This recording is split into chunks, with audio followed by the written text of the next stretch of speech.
In this video, I'm going to be breaking down step by step how I made this simple optical illusion, colorful type poster. I recently got this book that has 50 different graphic design ideas in it, so I've been doing a personal project challenge where I make a design based off each prompt. This poster was made for the idea of overlapping colors. I normally do a bunch of these design breakdowns over on Patreon, but for this one, I'm bringing it over to YouTube. Let's get into it. How I got started on this actually was with the typography.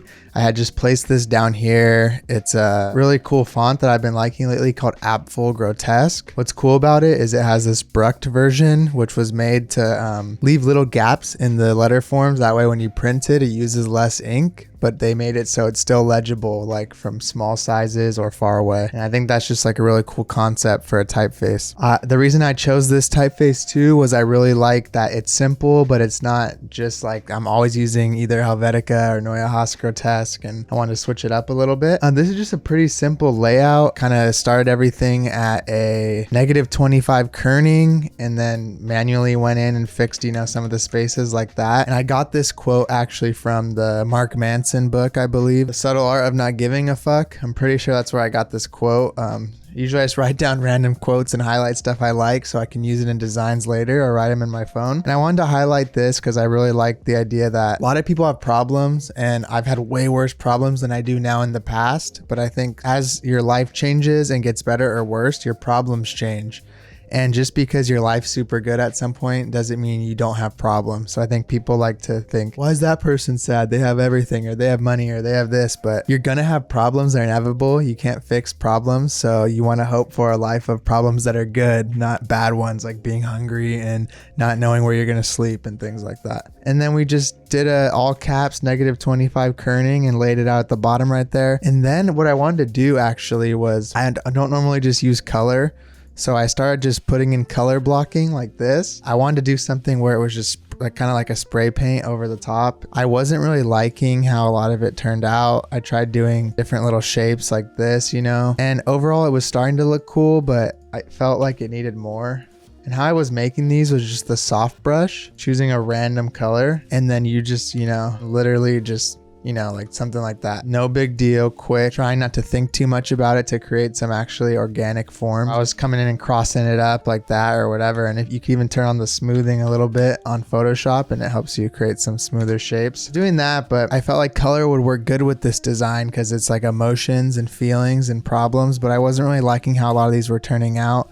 I even tried to add like some grain to it to see if that would fix it, but something was still kind of missing. I kept trying, I kept experimenting with different shapes, even tried to draw like some weird little clown like airbrush type things and faces and stuff. After messing with that a bunch, I decided I wanted to make the shapes a little bit smaller, and I just drew these kind of shapes like this. I thought these were working a lot better than what I had before, and I was starting to feel like something like this could work. From there, I duplicated the type lockup and kind of squared it out like this, like some kind of frame. And I thought that was looking cool, but I definitely wanted to amplify it even more.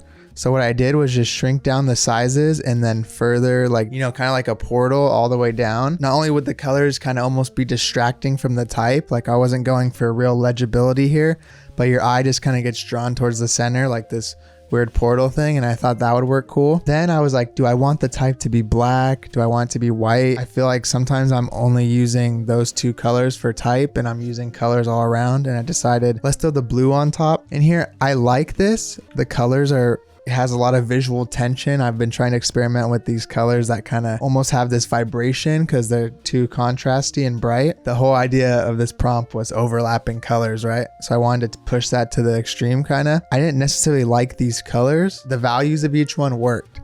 So I started messing with the color correction, right? So here's the original one. Looks pretty normal, right? But when I started to mess with the hues, I noticed these weird like prisms, and I started to think, oh shit, like almost looks like that spinning Mac death thing. These look cooler when you mess with these because it creates more of that visual vibration. And I started to just slide this around and see like, whoa, it almost looks like an optical illusion type animation. And I think that's where the idea came in for wanting to fully like add motion to it. So I got it right here. This was my favorite layout, and I was pretty happy with it. So from there, I was just gonna finish up, right? I printed it out, scanned it back in. I usually always print my designs. I feel like it's almost a crutch at this point because I just love the texture it creates. And I really like the noise and grain with these colors that kind of clashing with each other and vibrating. Scaled it up to size, you know, and just added some smart filters to kind of increase the vibrancy and stuff. At this point, I was pretty happy with it and ready to kind of throw it on the black background like this and ship it out. But I kept going back to that hue slider. And I thought if I did that on this actual poster, it'd probably look even cooler because we have the noise and grain from the paper. And I started to mess with this and realized, okay, this is what I'm going to do. I'm going to get each of these values, each 10, and create a version that has each of these colors, right? So just simple like that. It's not even really like an animation technically. It's just almost an illusion of colors. I saved each of these as a JPEG. From there, I threw them all into this kind of grid because I knew I didn't want to print each one on a piece of paper because that would take forever. But I needed them to be small enough to I can fit a few on the page, but large enough to still have enough detail. So I did it like this. Printed all of these out and then had to bring them back into Photoshop, scan them back in one at a time. And honestly, they looked really nice once I printed them out.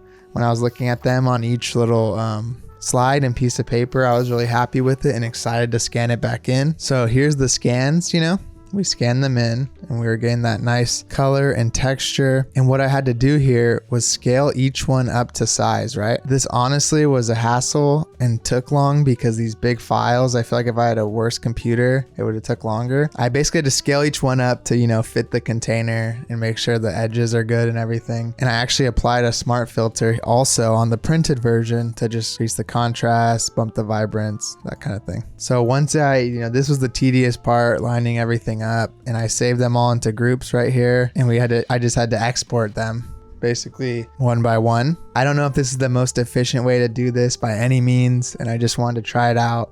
And I'm sure people could do this in After Effects or something super fast, but I had fun with it. From there, I created a new file and dropped in each frame. So you can see we have each one right here. We just went in order of the way that I printed them out. Then I was thinking, so how do I get this to be saved? And then I remembered I can go to Window, Timeline, and see how they're all kind of laid out like this. It doesn't come like that stock. How it would look when you first did it would just have nothing here, right? So yeah, see, when you open the timeline, I'll say create frame animation. So I selected that, and then you go make frames from layers. And this lays out each one onto its own frame. So that's perfect. You know, it's kind of like a stop motion type thing.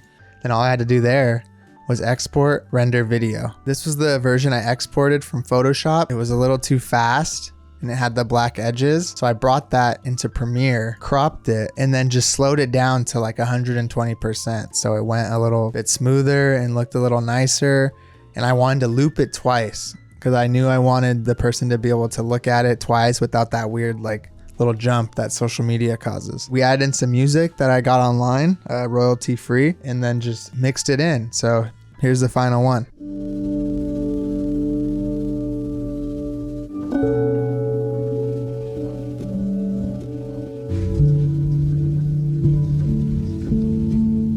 I hope you liked the final design and enjoyed this breakdown. This is a series I normally do over on the Patreon, so if you want to check out all the past episodes, I'll link that in the description below. Also, let me know in the comments below if you like this format, and I'll put some more of these up on the YouTube channel. That's it for now, and I'll see you next time.